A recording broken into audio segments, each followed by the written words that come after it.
पृथ्वी के चुंबक का स्रोत। ठीक है, तो विलियम गिलबर्ट ने जो 16 ईस्वी में कहा था कि पृथ्वी के अंदर बड़ा चुंबक है, ये मेरा मानना नहीं है बेटा, ये विलियम गिलबर्ट का मानना है। ठीक है, उन्होंने क्या कहा था, पृथ्वी के अंदर बहुत बड़ा क्षण चुंबक है जिसके कारण से चुंबक के क्षेत्र प्राप्त होता है। लेकिन ध्यान दीजिएगा मेरी बातों पर जो हम बोलने वाले हैं।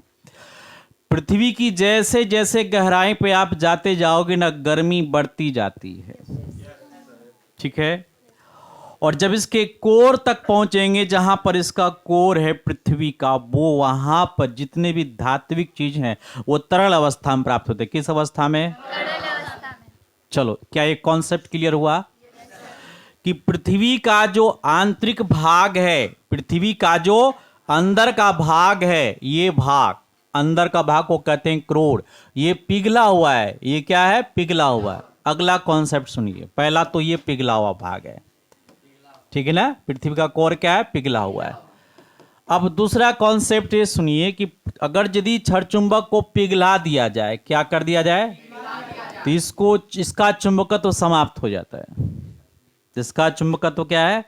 समाप्त हो जाता है, ये चुंबक रहेगा ही नहीं।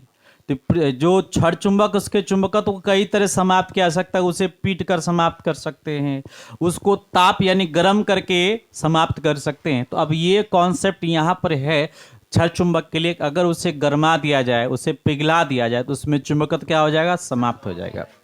तो अगर कोई क्षण चुंबक है यहाँ पर गड़ा हुआ और ये इतना गर्म है कि ये क्षण चुंबक ये ठोस अवस्था में रह ही नहीं सकता, वो पिघल जाएगा। तो अब बताओ, क्या गिलबर्ट ने जो सिद्धांत दिया था क्या वो सही है?